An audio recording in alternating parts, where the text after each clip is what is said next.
Hello guys, welcome to Academy on Air. My name is Dave. Today we're going to be talking about smart bidding, so how we can reach the right customers with at the right time using smart bidding. So a bit of background on ourselves. As I said, my name is Dave. I'm working as an account executive in the UKI. I'm working primarily with some of our largest and highest potential lead gen clients. And then also I'm a smart bidding specialist in the UK. And I'm Charlotte. I'm also working in our UKI market as an account manager, working primarily with our lead gen clients as well, and also acting as smart solutions specialist. Brilliant. So to give you a little bit of an idea of the agenda of what we'll cover today, there's lots to cover, and we'll have time for Q&A at the end. So please do feel free to fill in your questions. So we'll look a little bit about how smart bidding has gotten smarter, so how it has evolved over time. Then Charlotte will take us through choosing the right bid strategy. So once we've identified the right one for your business, how do we then go about the implementation and what are the best practices of that? Then I'll bring us through evaluating performance. And then, as I said, we'll have time for Q&A at the end. So just a little bit, I suppose, housekeeping to begin with. So this is a sort of a prerequisite to smart bidding. Any of our smart bidding strategies will use the conversion tracking tag because they will be optimizing towards a particular conversion action. So all of them will use conversion tracking. And then for Target ROAS, you'll see at the bottom, which is the target return on ad spend bid strategy, that'll actually use the conversion value as well. So if we're passing revenue into the account. So once we have those, then we're ready to get going. And then a little bit, I suppose, about how smart bidding has gotten smarter and its need to evolve over the last couple of years. So as you may know, if you've been using Google Ads for quite a period of time, things would have started previously with a keyword bid and everybody was on desktop essentially. But over time, as we know, with the rise of mobile, introduction of tablets and other devices, as well as just the kind of a multitude of other things that come into play in a consumer journey, like the amount of research people are doing, things have gotten a little bit more complicated. So bidding is becoming, while it has been initially a very important element of success, it's become more complex and more important. So how, I suppose, will smart bidding help us to navigate some of these challenges? So firstly, it'll work faster than we can ourselves. So to give you an idea, in every auction, we'll be looking at roughly 70 million signals in the blink of an eye in order to be able to determine the correct bid for that individual auction and that user. It'll also help us work smarter towards our goals. So actually a recent report by Boston Consulting Group was looking at how people spend their time when they're working with Google Ads or working with in digital marketing in general, and 80% of the time was spent on kind of manual tasks, so manual bidding and reporting and things like that, and only 20% being spent on more strategic areas like new categories, new markets, creative testing, attribution, that sort of stuff. So this will actually allow us to flip that to a degree. So we'll still need to be looking at bidding and how the bid strategies are performing, but it'll free up almost a day of our time to be able to look at more strategic business-focused goals, which has been really impactful, in particular for a lot of our clients. That's been, aside from the impact of the bidding strategy, the increase in time has been massively important. And then finally allows us to win more customers. So it kind of does what it says in the tin. It should be a more efficient bid strategy. So at a high level, using one of our bid strategies, Target CPA, which Charlotte will cover, can generate a 20% increase in conversions at or around the same CPA. And using responsive display ads can actually lead to a 50% uplift in conversions because we're getting access to more inventory and we're showing more personalized and relevant ads. But a little bit more to come on that later on. I suppose with the additional level of complexity and with the changes in consumer behavior becomes a need to simplify in some areas. So you see on the left here, we have obviously started to include a whole range of additional signals. So not only are we looking at device and geo and things like that, but we're looking at, recent browsing behavior. Are these people in market for particular products or particular services? Have they been to your site before, similar sites before, things like that? So really kind of informing it with a much richer data set. But then we've actually looked to actually simplify how we can report on this and how we can see whether or not it's effective. So it's a lot more transparent in the interface. You'll see the bid strategy report now has been really, really useful for showing you information like how bid strategy has been performing, but also things like conversion lag, and other areas like that. And then a bit of a sneak peek you'll see here in the blue. So very relevant for omni-channel advertisers who are also trying to drive store visits, but being able to optimize towards a return on ad spend, including offline behavior. So people actually going into store and making a purchase, which historically has been very difficult to measure.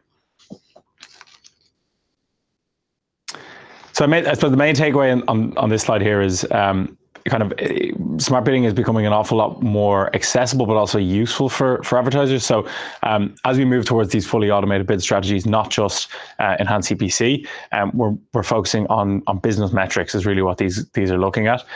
We've also removed the minimum conversion threshold for 2 of the smart bidding strategies, so target CPA and max conversions. Historically, they may only have been available for sort of medium to larger sized advertisers, but actually removing those thresholds as the bidding algorithms improve has meant that for smaller advertisers, they've been accessible and very efficient, or very kind of attractive bid strategies to use. And then finally, we've actually have improved compatibility with media platforms. So the likes of third-party bid strategies, we can also layer on an element of Google Smart Bidding to kind of cater to signals that are not available to external third parties. Here's just a little bit of the detail of what I was talking about in terms of the lower conversions. So you'll see here, for max conversions and target CPA, there's no longer a minimum conversion threshold. So you can start those campaigns even with 0 conversion history. With Target ROAS, we do still say that you have a little bit of conversion history, so 15 over a 30-day period. If your individual campaigns don't quite get to 15 conversions, Charlotte will run through a little bit later on how we can get around that. So really, like, what is the difference when we look at manual CPC versus smart bidding? Like, how does that really work in practice? So if we look at the right-hand side, so manual CPC and third-party or media platforms. So what we're typically doing there is we're setting a keyword bid, and we're maybe making some adjustments at the device level and the geo level based on historical performance on a certain date range. Then once that's implemented, we test how that performs over a period of time. We see what the results were, and we go back and we make another change and we let it run for another period of time. So to an extent, we're kind of looking in the rearview mirror quite a lot on really broad date ranges. And then if we look at the media platform element, while they might be making more regular bids, it still might be only every 6 to 8 hours. Which, with the way that the auction moves and how dynamic it can be, we need to make sure that we're setting the right bid for every single auction. So that's where the fully automated bid strategies will come in. So we'll be looking, like I said, at 70 million signals in order to set the right bid for that individual auction. So whether that is a person in North London searching on a mobile device at 3 o'clock on a Saturday, or whether it's somebody in Birmingham on a tablet at midnight during a weekday, we'll be able to determine the differences in them and set the correct bid based on the goal that you would set. And then finally, just having a look at some kind of broad result metrics that we've seen. So max conversions and target CPA, we can expect to see about a 20% uplift in conversions at the same or similar CPA. So if you think about that in real terms, in business terms, the growth there in terms of conversions and also the time saved every week, that really is something that can be quite transformational for a lot of businesses. And then if we look at target ROAS on the right-hand side, which for us, I think, and the people that we work with, it is the kind of holy grail and the one that we want to go for, because it goes that level deeper, not just looking at conversion action, but what is the value of the conversion. So target ROAS, you can expect on shopping campaigns a 35% uplift in conversions, which is fantastic. So I think Charlotte next is going to take us through how we can actually select which one of these might be best for the business.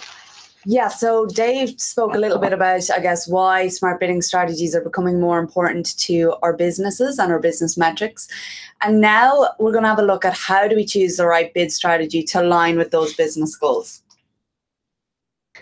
So here on the right-hand side are our main fully automated bidding solutions. So here we have maximize conversions, target CPA, target return on ad spend, and maximize conversion value, which is available currently on smart shopping campaigns. The main three we're going to run through today are maximize conversions, target cost per acquisition, and target return on ad spend. On the left-hand side, you'll see grayed out we do have enhanced cost per click, which we would consider a semi-automated strategy, as you do still set your own manual CPC bids.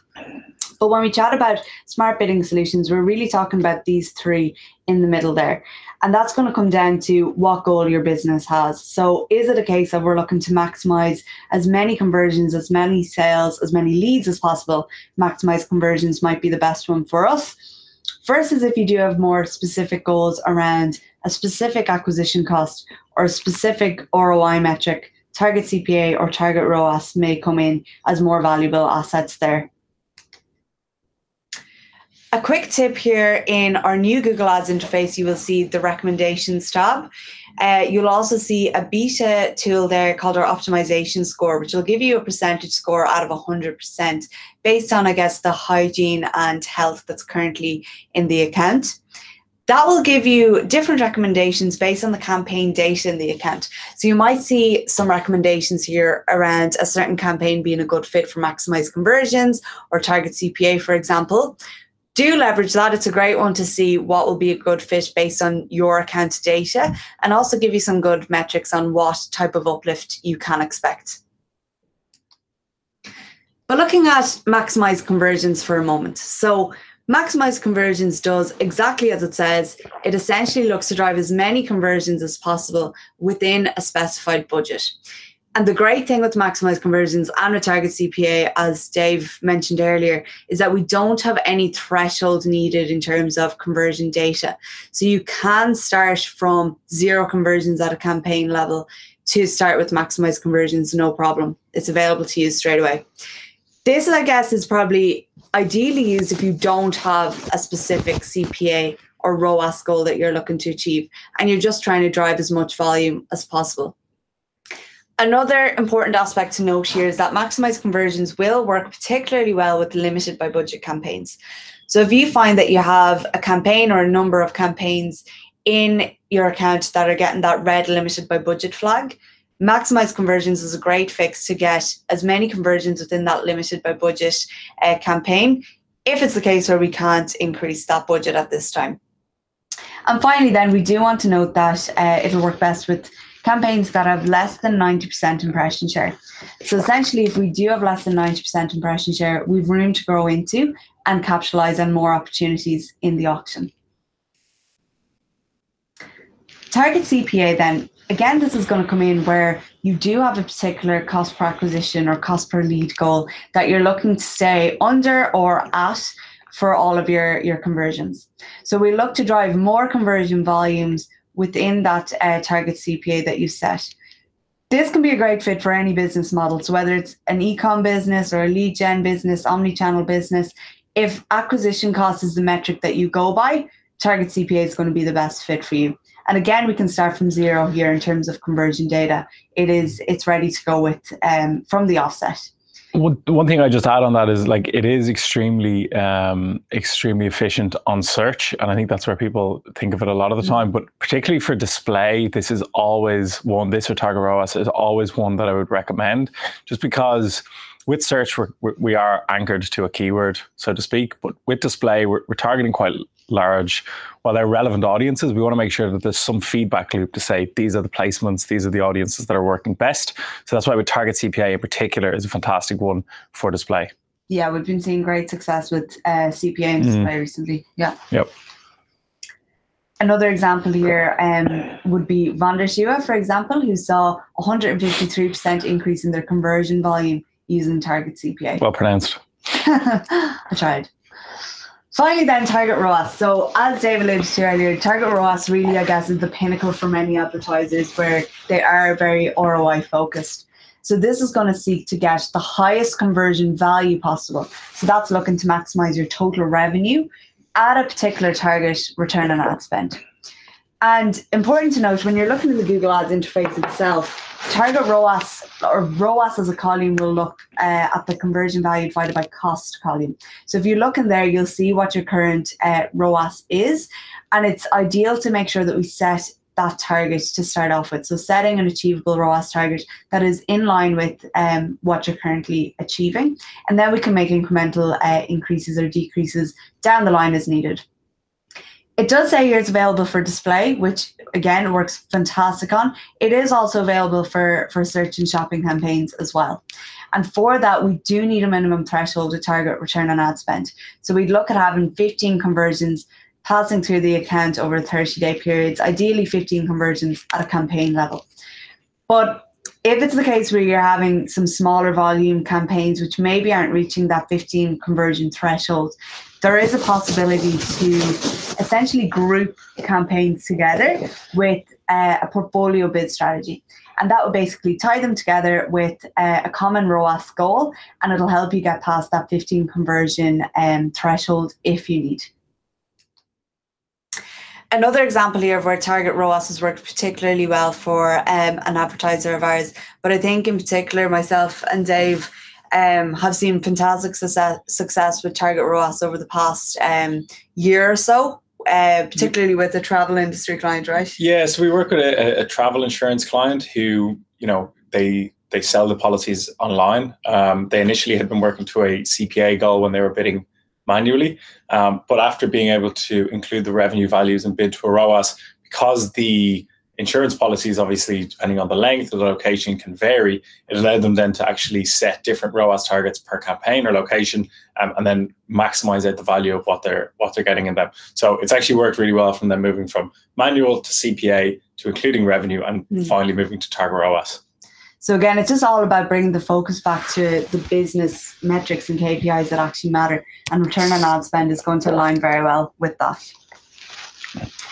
So now we spoke about the different strategies that are available, how to pick the best one for you, but very important as well is implementation and best practice around smart bidding strategies. So there's a few best practices here we will have a quick run through of. So the first being a very, very important one, making sure we're not analyzing performance whilst the bid strategy is in the learning period. So when you move to a new bid strategy, or when you make any drastic changes to the actual target itself, smart bidding strategies will go through a learning phase of typically 10 to 14 days. But that may be shorter, may be longer based on our conversion delay. So that brings us to point 3 there.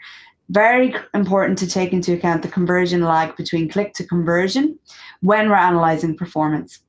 And you'll see this in the search attribution part of the Google Ads account. You might see, for example, that on average it takes your customers 3 days to convert, and that might be your conversion lag.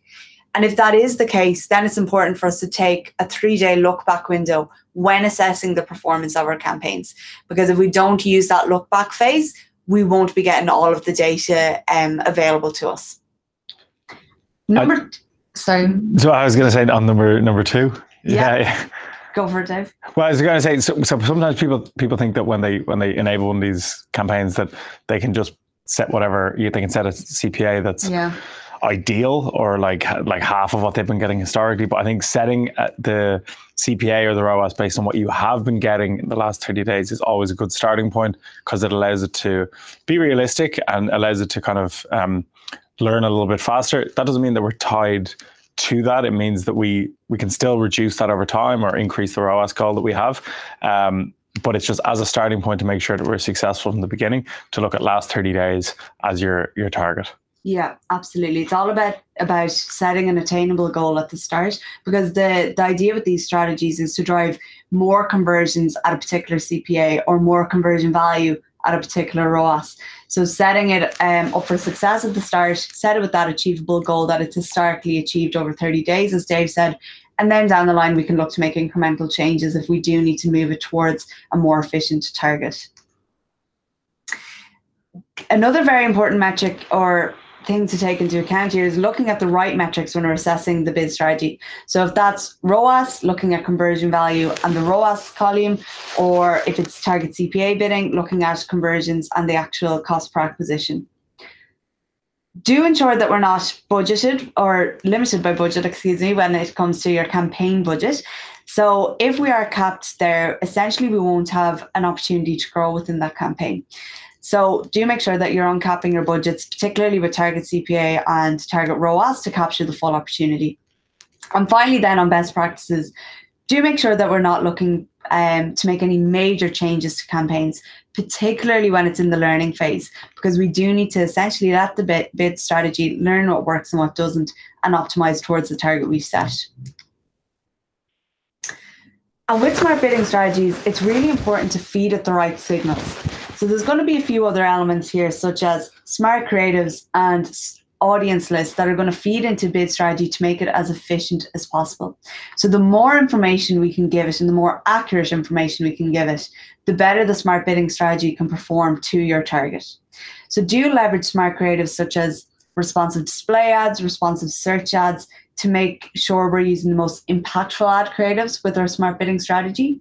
And then always focusing on the right people with our audience lists. So whether that's engagement pack lists or all visitors, all converters, do ensure that we feed the strategy all of those accurate signals so we can focus on the most qualified people.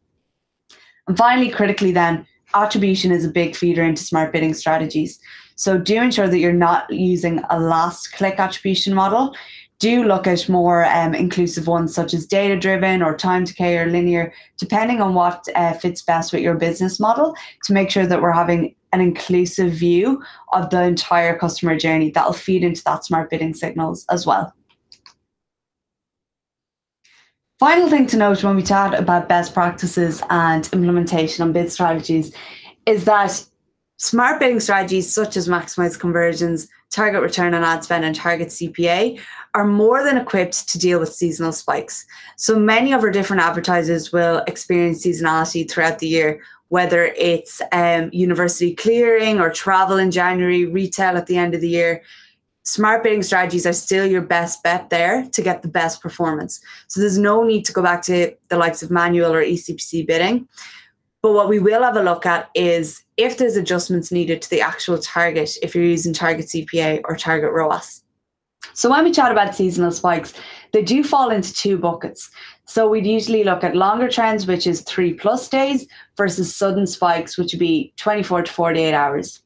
Now, most trends, I think you'd agree, Dave, would likely fall into that longer trends bucket of 3+ days. Yeah, exactly. Like we'd be looking at stuff like Charlotte mentioned, so travel and particularly finance in January, and then also that slower run up at Christmas. But Black Friday being the classic example, so that there's rarely something that has such a sudden spike. So Cyber Weekend and Black Friday in particular, there's lots of omni-channel and e-com advertisers within our team who have been running Target ROAS or Target CPA over that time period and have been extremely successful as a result, because it actually allows them to adapt to those changes in conversion rate an awful lot faster than somebody would be if you were bidding manually over that time period. Yeah, absolutely. So still the best bet to maximize your performance. But one thing you should have a look at is do look at past seasonal events. So if you are falling into this sudden spike bucket of a flash sale or something like a Black Friday event, look at past events that have occurred. So maybe last year's Black Friday or a previous season's flash sale, and see what, if any, change there was to the conversion rate. And if there was a drastic change in your conversion rate over a 24 to 48 hour period, and by drastic we mean double or more the conversion rate, do have a look at adjusting your CPA or ROAS targets to reflect that. So in that case, you'd look to increase CPA or decrease the ROAS target to take into account the increased conversion rate. But as I said, most people fall into this longer trends bucket where no change is needed. And to reiterate, another very successful strategy here using ROAS bidding, which helped drive 18% increase year on year in return on ad spend, and actually a 61% increase in conversion rate as well for acute marketing during Black Friday. If you think about it as well, like at that time, for something like Black Friday, that could require people being like working around the clock, updating bids consistently, and that may only still be every couple of hours. Like during that time period, having something like target return on ad spend in place that's doing all of the heavy lifting, and then allowing you to be focused on other areas at that kind of critical or peak time, can allow for successes like this. Certainly. And Dave will have a chat through about evaluating performance. So when we change to a bid strategy, how do we evaluate if it is performing better? Yeah, absolutely. So let's say we've selected the correct bid strategy based on our own business goals. How do we actually figure out if it is outperforming what we might have been doing previously? So there's a couple of things just to make sure that we're keeping an eye on. So first is the learning period that Charlotte had discussed earlier. As you mentioned, this will vary depending on kind of the volume of conversions and clicks that you're actually getting. But anything between 10 to 14 days is a good time period. So at this stage, the bidding algorithm is testing different bid levels, testing what works. So this is where we want to figure out how long will it take for this to be optimized and performing to the target that we've set. Next, we want to look at what is the conversion lag. So in a lot of cases, the conversion won't be happening on the same day of the click. So on a given day, so for example, today, we will have cost data showing, but the conversions are still going to trickle in. So once we know what that conversion lag is, and we can get that in the AdWords account in the search attribution report, we have a good basis of how many days conversion lag is there for when we're actually testing the control window. So for example, if I was looking at how Target CPA has been performing for me in the last couple of weeks, I would measure it all the way up until maybe the end of last week or beginning of this week to allow for those conversions that would still be trickling in. And once we figured out kind of how long is the learning period, how long is the conversion lag, we can kind of move into a testing window or a testing phase. So this is maybe an example of one that we might use. So we'll have our pre-control period. So that's 2 weeks of, let's say, the manual bidding that we're deciding we're going to work on. And we measure what is the impact in terms of CPA or ROAS in that time period. Then we'll implement our smart bidding strategy and allow it the learning period to pass. So that will be, again, available in the bid strategy report. And then once it's fully optimized and out of the learning period, we enter the post-control period. So this is the 2 weeks that we're going to compare to the manual bidding 2 weeks that we did previously. So we have that 2 weeks run. We leave the conversion lag, so the 2 or 3 days for those conversions to trickle in. And then we have a pair of 2 week periods, so manual and fully automated, that we're comparing against one another. And then we're comparing what has been the difference in conversion rate, cost per acquisition, click-through rate, and overall conversion volume. So that gives us this is maybe 3 tools that we can use.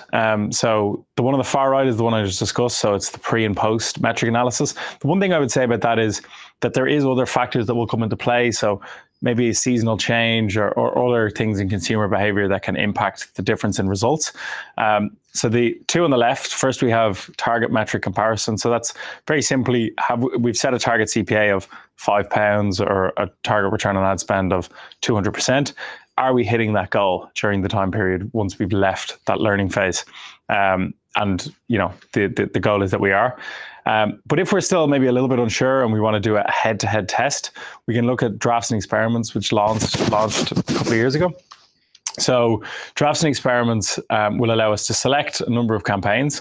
We can split the traffic for that campaign. So usually 50-50 is what we'd recommend. And we continue to run one half on manual bidding, and then we implement smart bidding on the other half, and we let that run. So we're doing as close to a head-to-head test on the same campaign at the same time as we can. So that's been really useful just in kind of finally proving out the value of smart bidding solutions.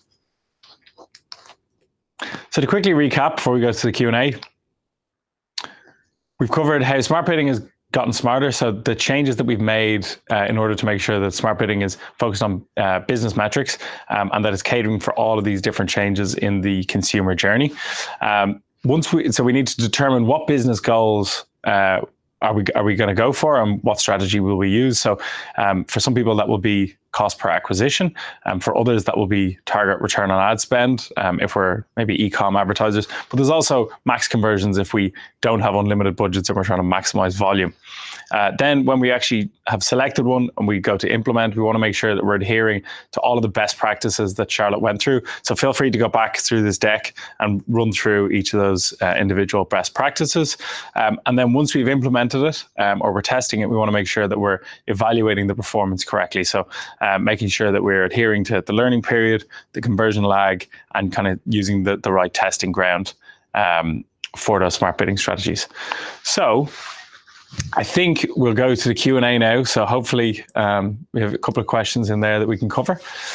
So Leon asked the question, what are the accuracy of performance against CPA or ROAS targets? Spend can get out of hand if CPA is much higher than target. Will it be possible to see it from some archive?